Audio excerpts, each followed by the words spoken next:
एक लोकतंत्र हमें विरोध करने की स्वतंत्रता देता है। हम हर उस बात का विरोध कर सकते हैं जो हमें ठीक नहीं लगती और हमें विरोध करना भी चाहिए। लेकिन साहब, विरोध की भी एक सीमा होती है। बिना चीजों को सही से जाने, परखे और समझे अगर हम विरोध करने लगेंगे तो कहीं ना कहीं एक जो स्वस्थ लोकतंत्र है हम उसकी धज्जियां उड़ा रहे हैं। हाल ही में केंद्र सरकार की एक योजना है जिसे अग्निपथ नाम दिया गया है और जो उसमें जाएंगे उन्हें अग्निवीर कहा गया है। शॉर्ट सर्विस कमीशन पहले भी था, जो कि बहुत कम लोगों को पता होगा। जानकारी का तो अभाव हर भारतीय की पहचान है। पता सता कुछ है नहीं, बस विरोध करना है। टायर जला लो, कपड़े फाड़ लो, सरकारी संपत्ति तोड़ो। ये जो शॉर्ट सर्विस कमीशन था वो ऑफिसर रैंक का था। इसी तरह से एक टेरिटोरियल आर्मी का भी है जिसमें साल में 2 महीने आपकी ट्रेनिंग होती है, ये सब चीजें।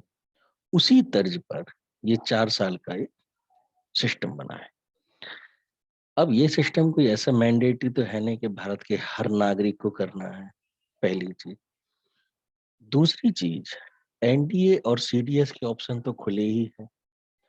जो रेगुलर भर्ती हो रही है उसमें कहीं रोक अभी आई नहीं है। ऐसा तो कहा नहीं गया कि जो रेगुलर भर्ती चल रही है हम उसे रोकेंगे। और अगर ऐसा है भी तो आप उस चीज का विरोध करिए कि रेगुलर तो चलने दो। ये एक नई स्कीम है जो युवाओं के लिए है। एक जो नुकसान मुझे नजर आता है वो महज सिर्फ यही है कि युवा जो है गुटखे, बीड़ी, तंबाकू, शराब की लत से बच सकते हैं, जिससे देश के राजस्व को हानि हो सकती है। क्योंकि युवाओं के बिगड़ने का जो समय होता है ना, वो 12th पास करने के बाद ही शुरू होता है।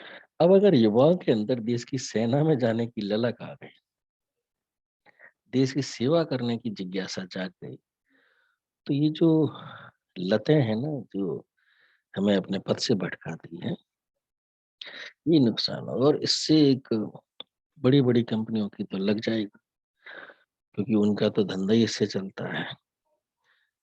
अब हम बात करते हैं युवाओं के फायदे की। जैसे जब हम लोग ग्रेजुएशन करते थे तो एनसीसी लेते थे 3 साल के लिए। लेकिन एनसीसी करने के बाद बहुत ही कम बच्चे ऐसे होते थे जो सेना में सेलेक्ट होते थे या जो सेना में जाते। कोई इंजीनियरिंग करता है, कोई सिविल की तैयारी करता है, कोई टीचर बनता है।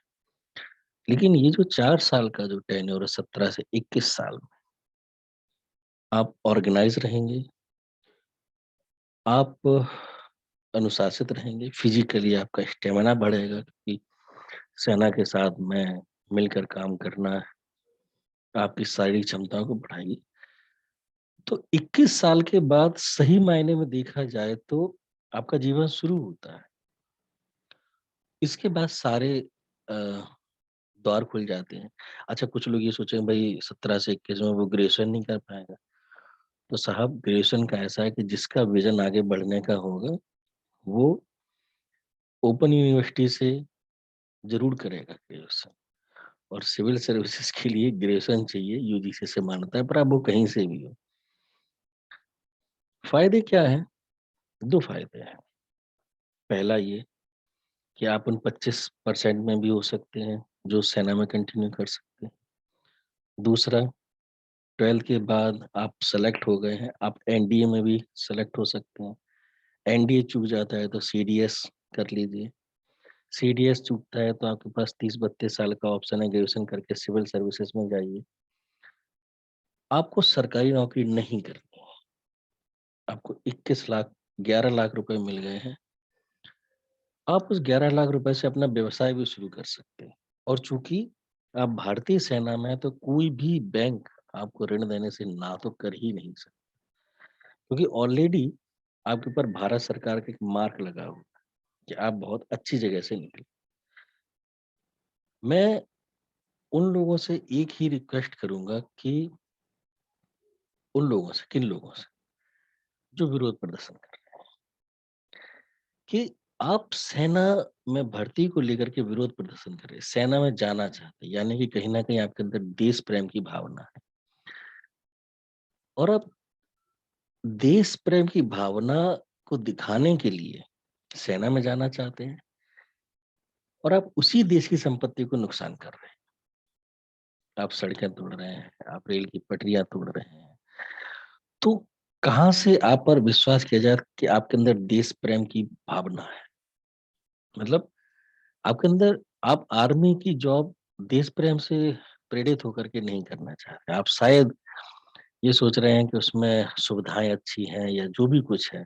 देश प्रेम वाली तो मुझे समस्या लग रही है क्योंकि देश प्रेम होने का मतलब है कि आपको देश की संपत्ति से प्रेम होना, देश के नागरिकों से प्रेम होना, देश की संप्रभुता, अखंडता से प्रेम होना। और जब ये चीज़ें आपके अंदर होंगी तो मेरा मानना ये है कि आप देश की संपत्ति को नुकसान तो पहुँचाएँगे। कुछ एक फैक्ट मैं आपको दिखाना चाह रहा हूँ अभी, जो कि अब ये देखिए, ये मैंने निकाला है जागरण जोश का। इसके अंदर एक कॉलम है जॉब। मैं ये जॉब में जाने के बाद मैं थोड़ा-सा नीचे आऊँगा और यहाँ पर आपका डिफेंस जॉब का एक ऑप्शन है। जब मैं डिफेंस जॉब पर गया, तो यहाँ मैं आपको दिखाना चाहूँगा कि यहाँ पर हर तरीके की जॉब का डिटेल पड़ा हुआ है। देखिए आप, थोड़ा साइड छोड़िए। ये इंडियन आर्मी की वेबसाइट है, जहाँ पर आप ये देख सकते हैं नोटिफ़िकेशंस आपको मिल जाएँगे सारे, ऑफ़िसर एंट्री सारी चीज़ें आपकी यहाँ पर पड़ी हुई है। सेना की भर्ती की स्कीम को लेकर के युवाओं के भविष्य खिलवाड़, सैलरी पेंशन का लोड कम करना। अच्छा और जो 11 लाख रुपए आपको मिलेंगे वो शायद टैक्स फ्री है, अग्निपथ पे आते हैं। अग्निपथ ये हो चाहे ठेकेदारी प्रथा। अब इसमें ठेकेदारी प्रथा क्या है? भई 4 साल आपने जॉब किया, पैसे मिले आपको। आप सेना में रहना चाहते हैं तो आप उसके लायक बनिए, 25% में आ जाइए। 2 साल से वैकेंसी नहीं निकली, टूर मतलब क्या? ये सब भड़काऊ चीज़ें हैं जो देश विरोधी ताकतें भारत सरकार के खिलाफ इस्तेमाल कर रहे हैं और इस देश का युवा जो है इस चीज़ से अनजान है। उसको ये भी समझ में नहीं आ रहा कि वो क्यों कर रहा है, क्या मतलब है? बहुत सारी राज्य सरकारों ने ये घोषणा की है कि जो इस तरह के लोग निकलेंगे, उनको राज्य सरकार की सेवाओं में वरीयता दी जाएगी। और क्या चाहिए आपको? आप लगे हुए हैं तोड़-फोड़ करने में। अभी साला आपके ऊपर केस-वेस लग जाएगा, फिर आप कहोगे लो हम पे केस लगा दिया। तो इन सारी चीज़ों को ध्यान में रख कर के ही आगे बढ़ने का। लीजिए प्रदर्शनकारियों ने लगाई ट्रेन में आग, अब बताइए काहे की देश प्रेम है, क्या देश सेवा करेंगे? ट्रेन राष्ट्रीय संपत्ति है, जो जनता के टैक्स के पैसे से चल रही है, आपने इसमें आग लगा दी। अब बताइए, आप सेना में जाना चाहते हैं, बवाल करना चाह रहे हैं? नागलोई में ट्रेन रोक कर हंगामा, चलिए छपरा में ट्रेन की बोगी में लगाई आग, बताइए।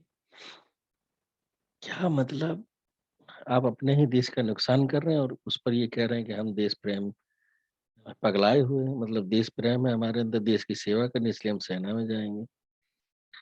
भाई मुझे तो नहीं लगता कि ये विरोध का सही तरीका है। विरोध करना आपका अधिकार है, लेकिन विरोध करने से पहले आपको ये तो पता होना चाहिए कि आप वास्तव में विरोध कर रहे हैं या देश विरोधी ताकतों के हाथों की कठपुतली है। मैं ज़्यादा नहीं कहूँगा, बस युवाओं से इतना ही चाहूँगा कि सरकारी वेबसाइट पर जाकर के या आरटीआई फाइल करके इसकी पूरी जानकारी लें और खुद समझें। देश विरोधी ताकतों के बहकावे में आकर के सरकारी योजना का विरोध ना करें, ये आपके हित में नहीं। धन्यवाद। जय हिंद, जय भारत। वंदे मातरम।